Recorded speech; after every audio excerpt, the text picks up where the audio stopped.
एक जमाने का जिक्र है। एक बादशाह था जो अपनी 12 खूबसूरत बेटियों के साथ रहा करता था। वो 12 शहजादियों के साथ एक बहुत बड़े और खूबसूरत घर में रहा करते थे। बादशाह अपनी बेटियों का पूरे दिल से ख्याल रखता था और जब भी रात को सोने जाता था तो बादशाह उन्हें बाहर जाने की इजाजत नहीं देता था। पर हर सुबह जब भी शहजादियाँ उठती थीं तो कुछ अजीब हो जाता था।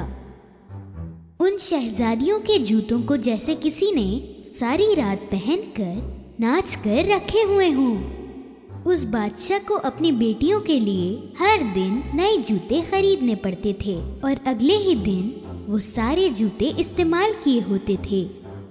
ना ही बादशाह और ना ही उनके महल के सिपाही इस जूतों के राज को सुलझा पा रहे थे। ये कैसे मुमकिन है? कैसे ये जूतों की जोड़ी एक ही रात में इस्तेमाल की हुई लग रही है? हुजूर, हम भी नहीं समझ पा रहे। आखिर में बादशाह ने कहा, जो भी कोई मेरी बेटियों के जूतों का राज सुलझाएगा तो उसकी शादी मैं अपनी किसी भी एक बेटी के साथ कर दूंगा। उससे अपना दामाद बनाऊंगा और मेरे मरने के बाद उसको ही राजा बना दिया जाएगा।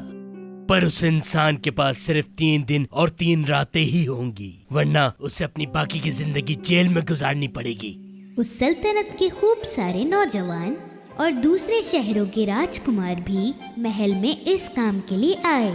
कई दिनों तक वो उन 12 प्रिंसेस के कमरे के दरवाजे के बाहर उम्मीद लगाकर बैठे रहते थे, पर कोई भी इस राज को सुलझा नहीं पाया और जूते हर रोज की तरह रात को पहने हुए होते थे। आखिरकार एक बहुत ही अच्छे दिल का नौजवान इस काम के लिए आगे आया और फिर वो महल की तरफ चल पड़ा। रास्ते में वो एक बूढ़ी औरत से मिला जो बहुत गरीब दिखाई दे रही थी। मेरे प्यारे बच्चे, मैं बहुत भूखी हूँ, क्या आप मुझे थोड़ा खाना दे सकते हैं? उस नौजवान ने अपने बैग में पड़ा सारा खाना उस बूढ़ी औरत को दे दिया। वो औरत बहुत खुश हो गई क्योंकि इससे पहले वहाँ से जितने भी लोग गुजरे उनमें से किसी ने भी उसे कुछ नहीं दिया था। वो औरत जानती थी कि ये नौजवान बाकी लोगों से अलग है, इसलिए उसने खाने के बदले उस नौजवान को एक जादुई खेप दिया। तुम ये जादुई कैप लो, जब तुम इसे पहनोगे तो गायब हो जाओगे। जब रात को 12 बजेंगे तब तुम इस कैप को पहन के गायब हो जाना। इस तरह तुम उन जूतों के राज को सुलझा पाओगे। लेकिन याद रहे कि जब वो प्रिंसेस तुम्हें पीने को कुछ दे तो तुम मत पीना।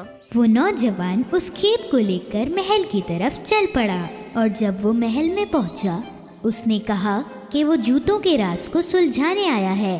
पहले दिन जब वो उन प्रिंसेसेस के दरवाजों के बाहर खड़ा था तभी सबसे बड़ी प्रिंसेस नींबू पानी लेकर बाहर आई। आप प्यासे होंगे ना? हमने ये नींबू पानी खास आपके लिए बनाया है, इसे पी लीजिए। वो नौजवान उस बूढ़ी औरत की बात को भूल गया और उसने वो शरबत पी लिया।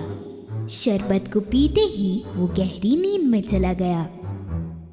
पूरी रात वो खर्राटे मारते हुए एक कमरे में सो गया जो उन प्रिंसेसेस ने उसके लिए बना के रखा था।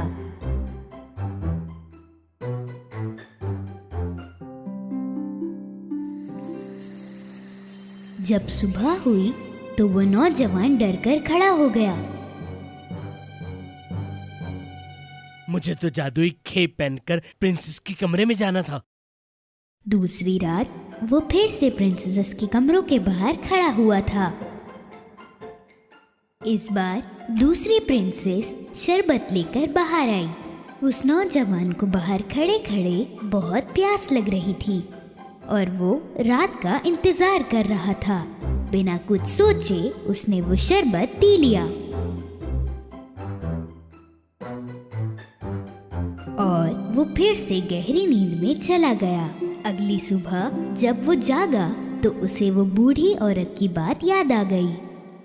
लेकिन याद रहे कि जब वो प्रिंसेस तुम्हें पीने को कुछ दे तो तुम मत पीना। जरूर उस प्रिंसेस ने उस शरबत में नींद की दवाई मिलाई उसी होगी। वक्त बादशाह वहाँ पहुँचा। 2 दिन गुजर गए और अभी तक तुमने उन जूतों के राज को नहीं सुलझाया। अगर आज भी तुम इसे ना सुलझा पाए तो अपनी बाकी की जिंदगी अब जेल में गुजारना।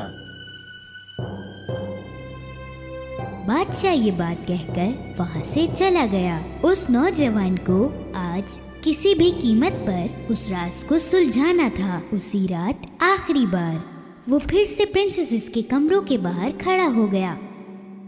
इस बार सबसे छोटी प्रिंसेस संतरे का शरबत लेकर आई, पर इस बार वो नौजवान जानता था जब प्रिंसेस वहाँ से चली गई उसने उस शरबत को गमले में फेंक दिया।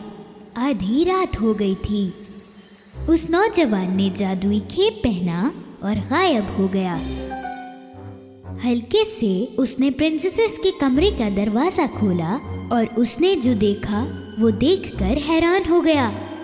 सारी प्रिंसेसेस ने अपने सबसे खूबसूरत कपड़े पहनकर नए शूज भी पहने हुए थे। चलो देखते हैं कि वो नौजवान सो गया कि नहीं। एक प्रिंसेस ने दरवाजा खोलकर बाहर झांका और दूसरी ने दीवार पर अपने कान लगाए। तभी उस नौजवान को ख्याल आया कि उसे खर्राटों की आवाज करनी होगी।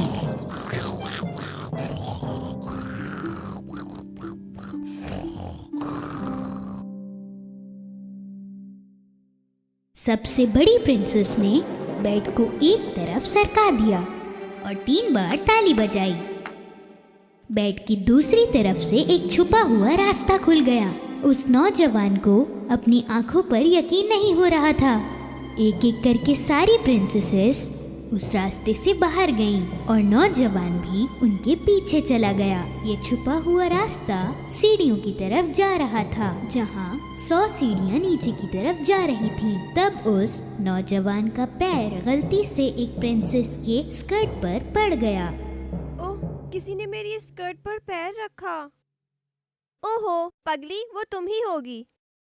जब सीढ़ियाँ खत्म हो गईं, तो वो जंगल में पहुँच गई। वो ऊंचे पेड़ों से गुजर रही थी जिनकी खूबसूरत सफेद डालियाँ थीं। नौजवान ने एक डाली तोड़ी और उनका पीछा किया। काफी देर तक चलने के बाद वो प्रिंसेसेस एक नदी के किनारे जाकर रुक गईं। उस नदी में 12 कश्तियाँ थीं और उनमें 12 शहजादे उनकी तरफ आ रहे थे।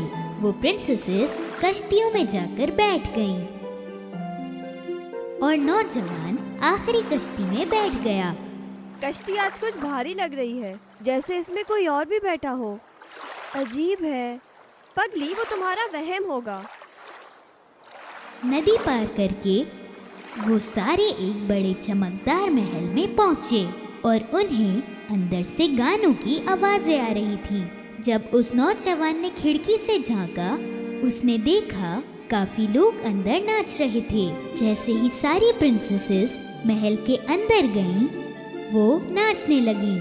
वो नाचते नाचते थक गईं, पर फिर भी वो नाचती ही रहीं और इसलिए उनके जूते बहुत पुराने लग रहे थे। नौजवान अपनी भूख को बर्दाश्त नहीं कर पा रहा था। उसने टेबल पर पड़ा एक केक का टुकड़ा खा लिया। छोटी प्रिंसेस ये देखकर बोली, मेरा केक हवा में उड़ रहा है, जैसे कि कोई उसे खा रहा हो। तुम सारे पागल हो गए हो।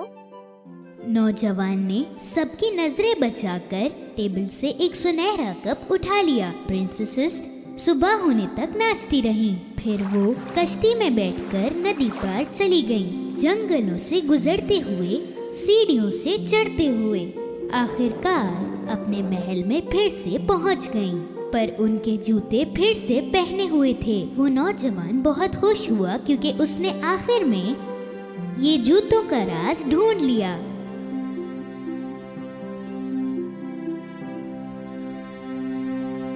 कुछ देर बाद बादशाह उस नौजवान के पास आया।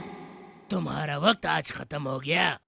क्या तुम इस राज को जान पाए? जी हाँ हुजूर, मुझे पता चल गया। और फिर उसने बादशाह को सारी हकीकत बताई। बादशाह ने पहले उसकी बातों पर यकीन नहीं किया, पर जब नौजवान ने बादशाह को सफेद डाली और एक सुनहरा कप दिखाया और बादशाह को यकीन हो गया। और फिर बादशाह अपना वादा निभाते हुए उस नौजवान को अपनी पसंद की प्रिंसेस से शादी करने का हुक्म दिया। नौजवान ने कहा कि उसे सबसे छोटी प्रिंसेस से शादी करनी है। वो 11 प्रिंसेसेस खुश नहीं थी क्योंकि उनका राज अब सबको पता चल गया था, पर वो नौजवान और छोटी प्रिंसेस शादी करके अपनी जिंदगी खुशी से गुजारने लगे।